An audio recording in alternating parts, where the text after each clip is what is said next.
Hello students, welcome back.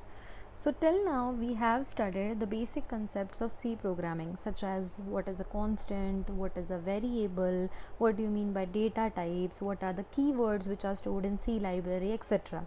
So before I start with the very important topic of C programming, which is your control statements, so before I start with that, I want you all to understand how your program gets executed.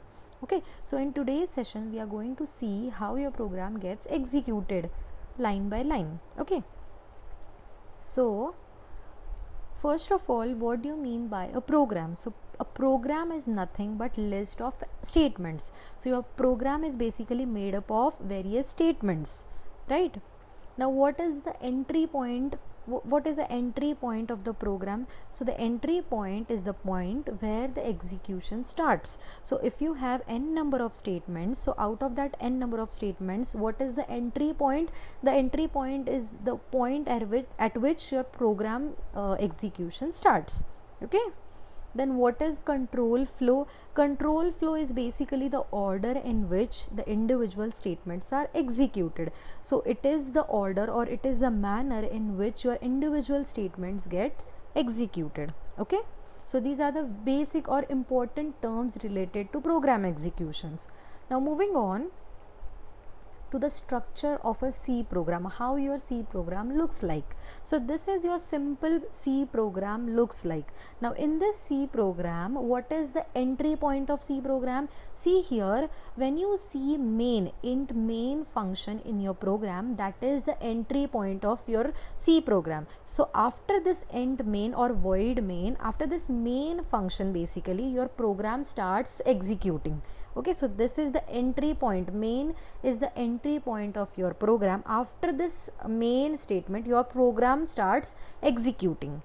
Okay, now after you see now after the entry point of C program, whatever statements are listed after this int main, that will get executed sequentially. Okay, so these statements will get executed sequentially unless any control statements such as the decision making statements or any looping statements are introduced in the program. Unless these statements are introduced in the program, your program executes sequentially. Okay, now what do you mean by controlling the program flow? Now consider if you have 8 statements in your program. Consider these are the statements, 8 statements you have in your program.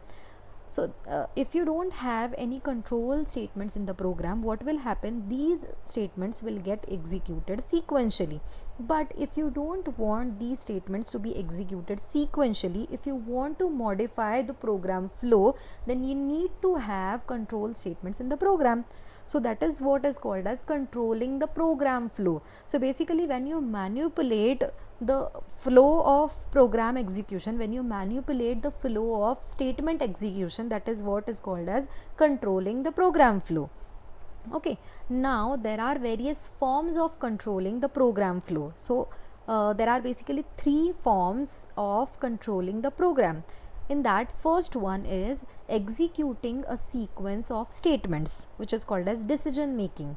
So basically when you know that you want statement 1 to be executed, and after execution of statement 1 you want statement 8 to be executed.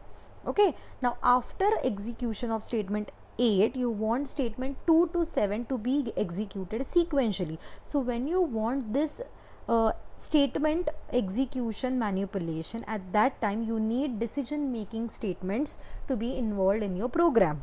Okay, so executing a sequence of statements will be dependent on decision making statements. Okay, now next is repeating a sequence of statements until some condition is met, that is called as looping statements. Now if you want this particular statement, say statement 4, if you want to be repeated for 10 number of times in the program, then instead of writing this statement 10 times in the program, what you can do, you can use looping statements which will execute this particular statement 4 10 times in the program. So that is called as looping. Now last form of controlling the program flow is using a test to decide between alternative sequences, which is called as branching. So these are the three forms of controlling the program flow. If you don't introduce these statements in the program, your program will get executed sequentially, step by step, statement by statement. Okay, but if you want to modify the program flow, then you have to include such statements in the program. These statements are called as control statements. Okay, so in the next session we are going to study control statements in detail. Okay, so thank you everyone.